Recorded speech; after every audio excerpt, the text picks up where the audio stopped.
Sisimulan na ng pamahalaan ang pagbebenta ng 20 pesos na kada kilo ng bigas sa Visayas Region sa May 1.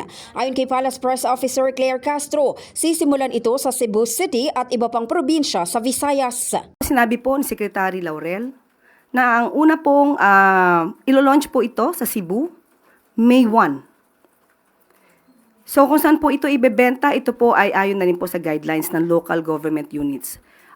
Siguro po mas maganda po itanong natin kung sino po yung mga involved na local government units para malaman natin kung ano yung mga guidelines po nila. Habang mabibili na rin ang murang halaga ng bigas sa mga kadiwa outlet ng Department of Agriculture. Sa isang pahayag, sinabi ni DA Secretary Francisco Tiu Laurel na ang mga dating tig 29 pesos na bigas ay ibebenta na ng tig 20 pesos sa mga kadiwa simula sa May 2. Pero ang makakabili lang nito ay ang mga kasama sa vulnerable sector tulad ng PWD, senior citizen, single parent at mga indigent. Una nang sinabi ng DA na lilimitahan nila sa 10 kilo kada linggo ang pwedeng mabili na tig 20 pesos na bigas.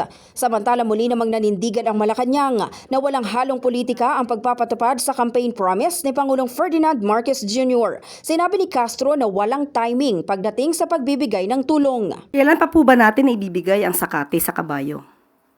Kung kailan namatay na yung kabayo? Sa politika po, wala pong timing. Sa pagbibigay ng ayuda, sa pagbibigay sa mga taong kinakailangan ng tulong, lalong-lalo na yung mga nasa laylayan ng lupunan, hindi po kino-question ang timing dito.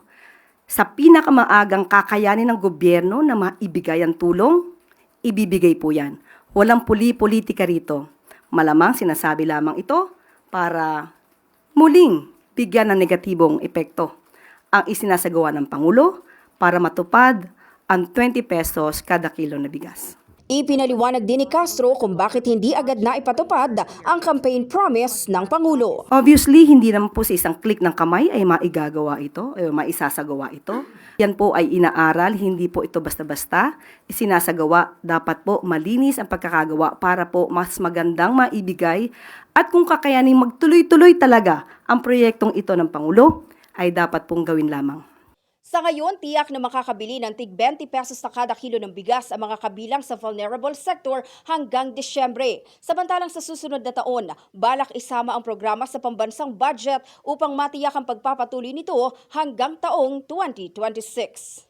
In the heart of changing lives, ako si Brigada Maricar Sargan ng 105.1 Brigada News FM Manila, The Music and News Authority.